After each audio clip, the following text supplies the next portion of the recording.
Hello दोस्तों, स्वागत है आप सभी का आपके अपने YouTube चैनल अभ्यास क्लासेस बाय आरके पे। तो हम जनरल साइंस के प्रश्नों को कवर कर रहे थे, जिसमें आज का हमारा नेक्स्ट वीडियो है। हम केमिस्ट्री के प्रश्नों को देख रहे थे, जिसमें कि जितने भी प्रश्न हैं वो सभी परीक्षा में बार बार पूछे गए हैं और पूछे जाने के बहुत ही अधिक चांसेस हैं। तो पूरा अंत तक बने रहिएगा। ये स्टार्ट करते हैं और आज के अपने प्रश्नों को देखते हैं। तो आज का हमारा पहला जो प्रश्न है कि अपचयन या रिडक्शन अभिक्रिया में क्या होता है। तो बात करें अपचयन में, तो अपचयन में हाइड्रोजन की वृद्धि होती है। अगर इसके बारे में जानें तो किसी परमाणु या अणु आयन के इलेक्ट्रॉन ग्रहण करने की क्रिया को अपचयन कहते हैं। इसके फलस्वरूप धनात्मक संयोजकता घटती है तथा ऋणात्मक संयोजकता बढ़ती है। इस कारण इस प्रक्रिया में हाइड्रोजन की वृद्धि होती है। तो ध्यान रखना है, ये जो है एक अपचयन की अभिक्रिया है, इसे ध्यान रखना है। आगे अगर देखें तो क्योंकि आप अगर ऑक्सीकरण संख्या निकालना जानते हैं तो इस बात करें तो हाइड्रोजन यहाँ H2 की ऑक्सीकरण संख्या 0 है, क्लोरीन की 0 है। यहाँ पे क्या है, हाइड्रोजन का +1 है और यहाँ क्लोरीन का -1 है। तो अगर देख सकते हैं आप क्या हो रहा है, यहाँ पे अपचयन हो रहा है। 0 से कितने जा रहा है, ये 0 से क्या जा रहा है, -1 में जा रहा है। तो इसलिए क्या हो रहा है, घट रहा है और यहाँ अपचयन की अभिक्रिया हो रही है। अगला प्रश्न क्या है, PVC किसके बहुलीकरण के बाद गठित होता है। पिछले प्रश्न में आप देख सकते हैं हाइड्रोजन की ऑक्सीकरण संख्या क्या हो रही है, बढ़ रही है, यही अपचयन है। तो इसे ध्यान रखना है। अगला हमारा प्रश्न क्या है, PVC किसके बहुलीकरण के बाद गठित होता है। तो बात करें PVC क्या होता है, अगर इसके किसके बहुलीकरण के बाद गठित होता है तो इसका जो मोनोमर होता है वो क्या होता है, विनाइल क्लोराइड होता है। अगर इसकी बात करें तो विनाइल क्लोराइड मोनोमर के बहुलीकरण से पॉलीविनाइल क्लोराइड बनता है। इसका उपयोग पतली चादरें, फिल्में एवं बरसाती सीट कवर इत्यादि बनाने में किया जाता है। अगला प्रश्न क्या है, कौन से हाइड्रोकार्बन LPG के प्रमुख घटक हैं। तो LPG में क्या होता है, प्रोपेन और ब्यूटेन होता है। ध्यान रखना है, लिक्विफाइड पेट्रोलियम गैस जो है, सिलेंडर जो यूज किए जाते हैं उसमें प्रोपेन और ब्यूटेन होता है। इसके बारे में अगर जानें तो द्रवित petroleum gas, liquefied petroleum gas में ब्यूटेन एवं प्रोपेन गैस का मिश्रण होता है, जिसे उच्च दाब पर द्रवित कर सिलेंडरों में भरा जाता है। इसमें रिसाव को पता करने के लिए एथिल मरकैप्टन नामक पदार्थ मिलाया जाता है, क्योंकि LPG गंधहीन गैस है। ध्यान रखिएगा, जो LPG में से महक आती है, हमें लीकेज का पता चल जाता है, वो मरकैप्टन नाम की गैस की वजह से होता है। अगला प्रश्न क्या है, कौन सा एक प्राकृतिक रेशा नहीं है। तो बात करें तो कौन सा इसमें प्राकृतिक रेशा नहीं है, तो नायलॉन एक प्राकृतिक रेशा नहीं है, क्योंकि ये किसी प्राकृतिक स्रोत में प्राप्त नहीं किया जाता, बल्कि इसे बनाया जाता है आर्टिफिशियल तरीके से। तो इसके बारे में अगर जानें तो लिनेन, रेशम और जूट प्राकृतिक रेशे हैं, जबकि नायलॉन, रेयॉन, पॉलिएस्टर तथा कार्बन फाइबर कृत्रिम रेशे हैं। नायलॉन शब्द न्यूयॉर्क शहर के NY तथा लंदन के LON को मिलाकर बनाया गया है। नायलॉन ऐसे छोटे कार्बनिक अणुओं के बहुलीकरण प्रक्रिया द्वारा बनाया जाता है जो प्राकृतिक रूप से उपलब्ध नहीं है। यह एक पॉली एमाइड रेशे का उदाहरण है, जिसमें आप एमाइड समूह देख सकते हैं, प्रत्येक इकाई पर होता है। नायलॉन मानव द्वारा संश्लिष्ट किया गया पहला रेशा था। इसका उपयोग मछली पकड़ने के जाल में, टायर में, पैराशूट के कपड़े में, दांत ब्रश आदि में किया जाता है। अगला प्रश्न क्या है, सूर्य से ऊर्जा उत्पन्न करने की प्रक्रिया को क्या कहा जाता है। तो बात करें तो इसका सही उत्तर हो जाएगा नाभिकीय संलयन। सूर्य से जो ऊर्जा उत्पन्न होती है, इस प्रक्रिया को नाभिकीय संलयन कहते हैं। आइए इसके बारे में देखें।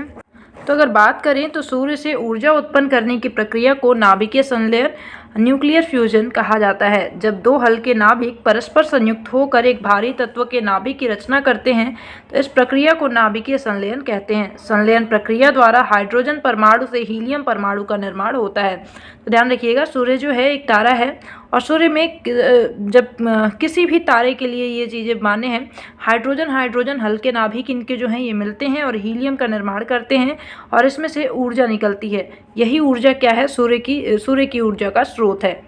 अब अगला प्रश्न देखें। अगला हमारा प्रश्न है, निम्नलिखित में से कौन सा जीवाश्म ईंधन है। तो बात करें तो इसमें जो कोई भी इसमें जीवाश्म ईंधन नहीं है, उपयुक्त में से कोई भी नहीं है, न तो लकड़ी है, न तो यूरेनियम है, न तो पवन है।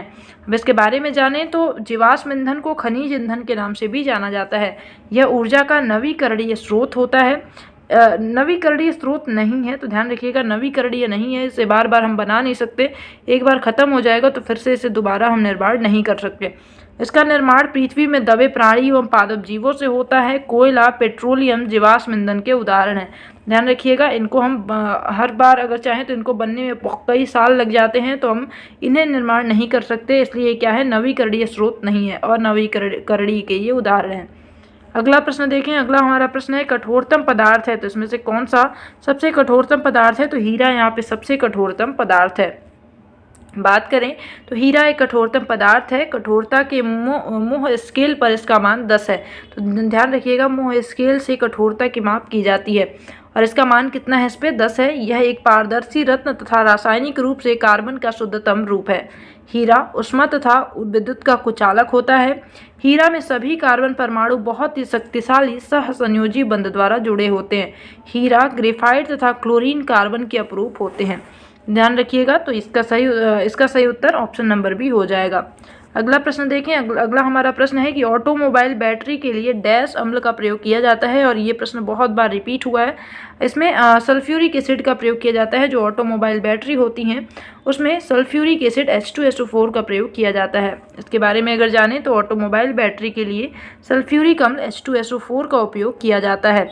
सल्फ्यूरिक अम्ल एक प्रबल अकार्बनिक अम्ल है। यह शुद्ध, रंगहीन, गंधहीन, तेल जैसा भारी तरल पदार्थ है जो जल में विलेय है। इसका उपयोग प्रतिकारक के रूप में तथा अनेक रासायनिक उद्योगों में विद्युत रासायनिक पदार्थों के संश्लेषण में किया जाता है।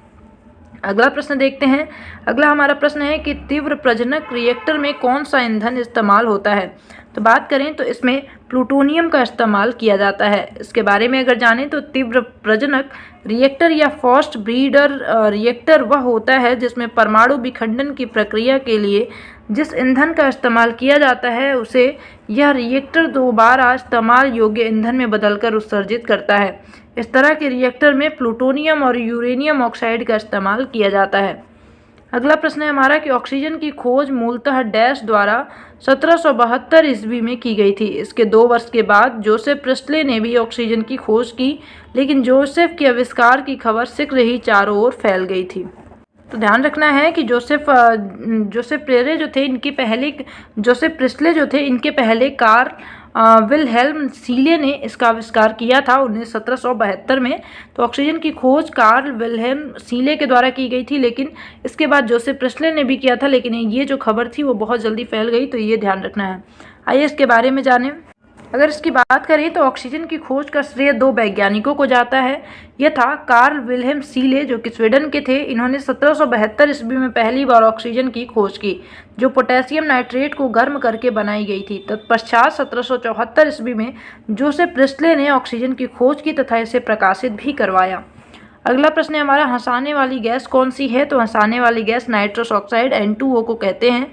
इसके बारे में अगर बात करें तो नाइट्रस ऑक्साइड एक अकार्बनिक यौगिक है। यह एक रंगहीन, मीठी गंध तथा स्वाद में मीठी गैस है। इसे सूंघने से उत्तेजना उत्पन्न होती है तथा हंसी आती है, इसलिए इसे हास्य गैस या लॉफिंग गैस कहते हैं। इसका प्रयोग शल्यक्रिया में निश्चेतक के रूप में तथा दंत चिकित्सा में किया जाता है। अगले प्रश्न को देखते हैं। अगला हमारा प्रश्न है कि सोडा जल डैश प्रकार के विलयन का एक उदाहरण है। तो जो सोडा जल होता है ये ठोस में ये द्रव में गैस का एक उदाहरण है। तो ध्यान रखिएगा, ऑप्शन नंबर जो ए है इसका करेक्ट हो जाएगा। इसके बारे में जानें तो वह विलयन जिसका एक घटक गैस तथा दूसरा द्रव या तरल हो वह विलयन द्रव गैस विलयन कहलाता है। वात युक्त पेय जैसे कि सोडा जल, कोक इत्यादि द्रव में गैस के विलयन के उदाहरण होते हैं। अगला प्रश्न देखें। अगला हमारा क्वेश्चन है कि निम्नलिखित में से कौन सा लवण जल में स्थायी कठोरता के लिए उत्तरदायी है? तो बात करें तो कैल्शियम सल्फेट जो है ये लवण में स्थायी कठोरता के लिए उत्तरदायी होता है। इसके बारे में जानें कि जब जल में कैल्शियम तथा मैग्नीशियम के सल्फेट अथवा क्लोराइड लवण घुले होते हैं तो इसे जल की स्थायी कठोरता कहते हैं।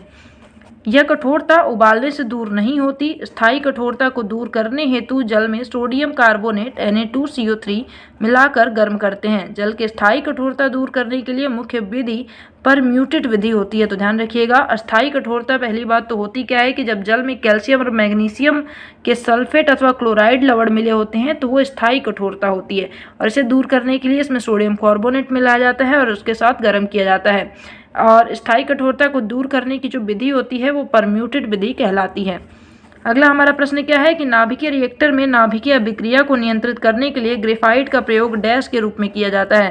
तो जो नाभिकीय रिएक्टर होते हैं उसमें जो भी नाभिकीय अभिक्रिया हो रही होती है उसको नियंत्रित करने के लिए ग्रेफाइट का प्रयोग एक मंदक के रूप में किया जाता है। इसके बारे में जाने तो नाभिकीय रिएक्टर में नाभिकीय अभिक्रिया को नियंत्रित करने के लिए ग्रेफाइट तथा भारी जल का प्रयोग मंदक के रूप में किया जाता है, जबकि कैडमियम तथा बोरॉन की छड़ों का प्रयोग नियंत्रक के रूप में किया जाता है। तो ध्यान रखना है, कैडमियम और बोरॉन का प्रयोग जो होता है, इनकी छड़ें जो होती हैं इनका प्रयोग नियंत्रक के रूप में किया जाता है। अगला प्रश्न है हमारा, निम्नलिखित में से गैस की जोड़ी जिनका मिश्रित होना खादानों में ज़्यादातर विस्फोट के होने का कारण होता है। तो इसका मेन कारण क्या होता है? मीथेन और हवा का मिश्रण। आइए इसके बारे में जानें। तो अगर बात करें तो मीथेन व वायु का मिश्रण जलने पर भयंकर विस्फोट करता है, इसलिए इसे फायर डंप भी कहते हैं। मीथेन की मात्रा यदि 5.15% हो तो वायु के साथ यह विस्फोट का कारण बनती है। खादानों में होने वाले विस्फोट के लिए इसी गैस मतलब मीथेन और वायु को जिम्मेदार माना जाता है। सामान्यतः कोयले की खानों व तेल कूपों में यह गैस उपस्थित होती है। अगला प्रश्न क्या है? दियसलाई की नोक में होता है।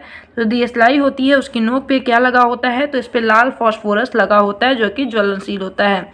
इसके बारे में जानें तो दियसलाई की नोक पर लाल फास्फोरस का लेप होता है, क्योंकि लाल फास्फोरस श्वेत फास्फोरस से कम अभिक्रियाशील होता है, जिससे यह वायु से संपर्क कर जलता नहीं बल्कि रगड़ने पर आग पकड़ता है। इसलिए इसका प्रयोग दियसलाई उद्योग में किया जाता है। अगला हमारा प्रश्न क्या है? एक नाभिकीय संयंत्र में एक मंदक का कार्य कौन करता है? तो बात करें तो न्यूट्रॉन की मंदक का कार्य क्या है? तो कोई भी नाभिकीय संयंत्र है उसमें मंदक का कार्य, जैसे अभी आपने देखा ग्रेफाइट की छड़ों का प्रयोग किया जाता है, तो ये न्यूट्रॉन की गति को कम कर देते हैं। तो मंदक का काम क्या होता है? न्यूट्रॉन की गति जो होती है जिसकी वजह से नाभिकीय रिएक्टर का काम कराया जाता है, न्यूट्रॉन की वजह से ही होता है, और इनकी गति को कम करने का काम मंदक करते हैं। इसके बारे में अगर जानें तो नाभिकीय संयंत्र में मंदक का प्रयोग तेज गतिशील न्यूट्रॉनों की गति को कम करने के लिए किया जाता है। इसमें बोरॉन व कैडमियम की छड़ें, नियंत्रक व ग्रेफाइट एवं भारी जल D2O का उपयोग मंदक के रूप में किया जाता है। तो ध्यान रखिएगा, ग्रेफाइट व भारी जल का प्रयोग मंदक के रूप में, बोरॉन और कैडमियम की जो छड़ें होती हैं इनका प्रयोग नियंत्रक के रूप में नाभिकीय रिएक्टरों में किया जाता है। अगला प्रश्न है हमारा, कुकिंग गैस एक मिश्रण है। तो कुकिंग गैस की अगर बात करें तो यह ब्यूटेन और प्रोपेन का मिश्रण होता है, जो कि अभी हमने देखा था LPG जिसे कहते हैं। तरल पेट्रोलियम गैस LPG को रसोई गैस या कुकिंग गैस के रूप में जाना जाता है। यह हाइड्रोकार्बन गैसों का मिश्रण है। इसमें मुख्यतः ब्यूटेन और प्रोपेन गैस पाए जाते हैं। अगला प्रश्न है हमारा कि कॉटन फाइबर किससे बना होता है। तो बात करें कॉटन फाइबर की तो यह सेलुलोज का बना होता है। कॉटन फाइबर किसका बना होता है? सेलुलोज का बना होता है। अगला हमारा प्रश्न है, रेडियोधर्मी पदार्थ क्या उत्सर्जित करते हैं। तो बात करें अगर रेडियोधर्मी पदार्थों की तो ये अल्फा, बीटा और गामा किरणें को उत्सर्जित करते हैं। ध्यान रखिए, रेडियो एक्टिव पदार्थ के परमाणुओं से अल्फा, बीटा, गामा किरणों का उत्सर्जन होता रहता है। इन कणों के उत्सर्जन के कारण रेडियो एक्टिव पदार्थ का परमाणु भार एवं परमाणु क्रमांक बदल जाता है तथा उनकी प्रकृति बदल जाती है और नए तत्वों का रूप ले लेते हैं। तो ये होते हैं रेडियो एक्टिव पदार्थ। तो ये थे आज के हमारे इंपॉर्टेंट क्वेश्चन। तो हमने केमिस्ट्री के इंपॉर्टेंट सारे क्वेश्चंस को कवर कर लिया है। कल से हम बायोलॉजी के प्रश्नों को कवर करेंगे, जिसका प्रश्न बहुत ही अधिक पूछा जाता है परीक्षा में। तो कल के वीडियो को देखना बिल्कुल मत भूलिएगा। आई होप कि ये वीडियो आपको पसंद आई होगी। मिलते हैं अगली वीडियो में, तब तक के लिए bye bye, have a nice day, thank you so much.